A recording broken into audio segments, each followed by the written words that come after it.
Hey mga brods, alam mo naman natin ng SMB ay ang kanilang import ay si Ivan Aska. Pero alam nyo ba mga brods, isa sa mga magiging reserve import nila, ito pong former NBA player. Kung napapanood nyo dati ito sa Golden State Warriors na nagkampiyon mga kabrods nung T18 mga brods, siya nga si Jordan Bell. Yes mga brods, multiple sources na nga ang nasagap natin dito taong 2022 pa itong mga kabrods na ito pong si Jordan Bell gusto nga itong kunin dati ng Blackwater Bossing. Kaso lang nga lang, $15,000 nga ang kaya lang bayaran ng Blackwater Bossing, kaya nga hindi natuloy dito si Jordan Bell sa PBA.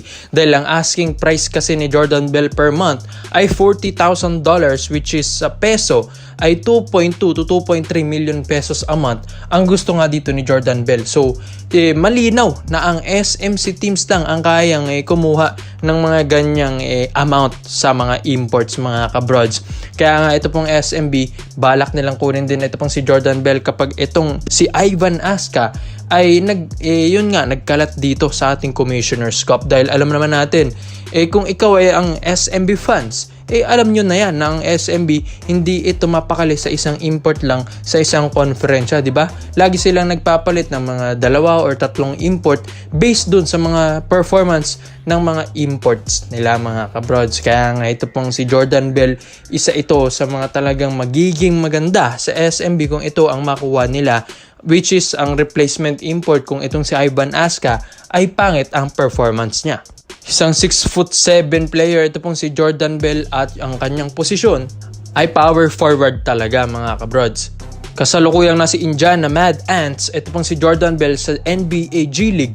Kaya yung kontrata niya dyan, kayang i-buy out yan ng SMB kung siya ay kukunin ng SMB as their replacement import. At kung mapapansin nyo sa laro ni Jordan Bell, ang galing nito sa ilalim, malakas na power forward talaga. Ito mga brods, talagang yung play niya talaga ay physical mga kabrods, more on physicality. Ito pong si Jordan Bell, kaya isa yan sa mga nagustuhan talaga ng Golden State Warriors dati. At isa yan sa mga naging key player nila ng Warriors, na ito pong si Jordan Bell ay talagang hustle player ito mga brods. So ito pong SMB, ang lakas na ng lineup na ito. Kung si Jordan Bell ay mapunta rin sa kanila at makuha nila as their replacement import mga kabrods, bubuhatin ni Bell yung depensa, yung opensa, and yung leadership na ito ni Jordan Bell mga kabrods. And yung kanyang experience naman din sa ibang bansa, talagang maganda rin. NBA champion ito. Tapos palagi siyang kinukuha rin import sa ibang bansa like CBA or Chinese Basketball Association doon sa Guangzhou Lung Lions. Doon siya naglaro as their import mga bro. So magandang performance din ito ni Jordan Bell, decente rin ang kanyang performance. Kaya talagang ito ang kinukuha talaga mga brods, yung may NBA champion. So syempre mataas-taas ang profile talaga nito ni Jordan Bell. Kaya nga yung magiging $40,000 a month na asking price niya hindi naman din biro yun mga broad. Siyempre, price niya yan worth niyan ni Jordan Bell. Alam ko naman na magiging worth it ito kung ito ang kukunin talaga ng SMB as their import all throughout the season. Kaya komento mo lang opinion mo dito mga brods at isa natin yan. Pero mga po tayo sa kabilang balita naman natin mga brods. Dito nga kay Bobby Ray Parks Jr.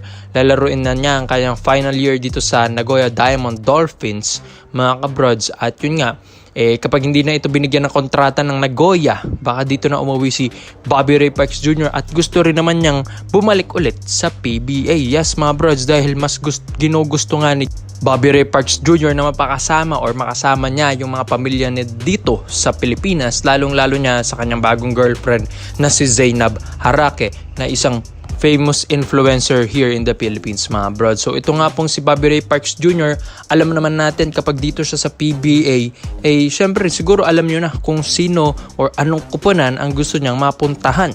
Yes mga brods, ang Barangay Ginebra San Miguel. Yes mga brods, kaya ito pong SMC Group hinahanda nila yung pagdating or pagtapos ng kontrata ni Bobby Ray Parks Jr. doon sa Nagoya Diamond Dolphins para dito na nga nila kakausapin ang MVP Group, dahil yung rights nga ni Parks ngayon ay nasa MVP pa rin, di ba? Nagkatampuhan nga tapos biglang inalis nila si Parks sa lineup, kaya biglang itong si Parks maswerteng nakuha siya ng Japan B-League at ang laki nga ng sinasahod na niya doon. Siguro naman nakaipon na ng maraming milyones ito pong si Bobby Ray Parks Jr. Kaya nga gusto na rin niyang bumalik dito sa PBA at makapiling ang kanyang mga pamilya dito. Kaya ito pong Barangay Ginebra San Miguel, kayang-kaya naman nilang tapatan yung mga offer ng Japan B-League.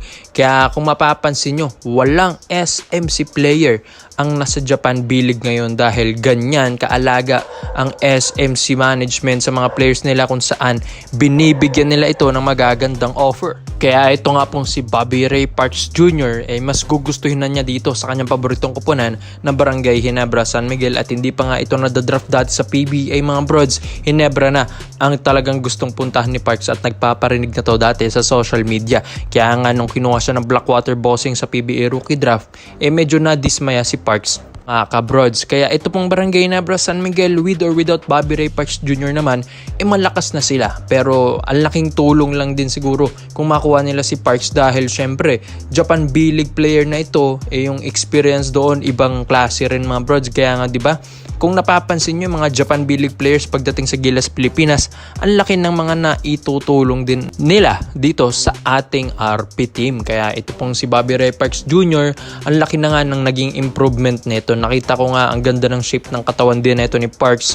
Talagang inaalagaan niya ang kanyang workout and condition ng kanyang katawan. Dati medyo mabigat-bigat ito sa PBA. Ngayon sa Japan B-League, medyo nagbawas na ng timbang, mas naging lean na siya, mas bumilis, mas gumanda yung flow ng laro, mas naging team player siya doon mga brods. At yun nga tumino si Bobby Ray Parks Jr. dahil din siguro sa kanyang girlfriend na si Zayna Barake. Kaya ikaw mga brods, sa tingin nyo ba si Parks worth it bang kunin na ito ng Barangay Ginebra San Miguel? Kaya komento mo lang ang opinion mo dyan mga brods at isa natin yan.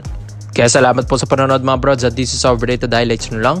I'm out. This video is brought to you by 1xBet. So matagal ko nang ginagamit ito mga brods at kumikita na rin ako dito, kaya isi-share ko ito sa inyo kung saan ito pong 1xBet ay isang betting platform. Pwede kang tumaya dito ng mga paborito mong koponan, mapa PBA, NBA at kahit anong sports mga brods. So kaya nga para makukuha mo yan, gamitin mo ang ating promo code na OBR.